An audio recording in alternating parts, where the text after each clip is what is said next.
வருபவர்களையும் பல்வித பிரச்சனைகளோடு உனை நாடி வருபவர்களையும்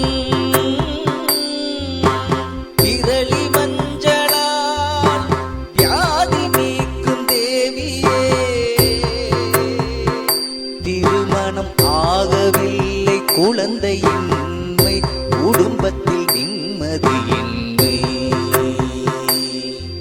இவை எல்லா பிரச்சனைகளுக்கும் தீர்வு கண்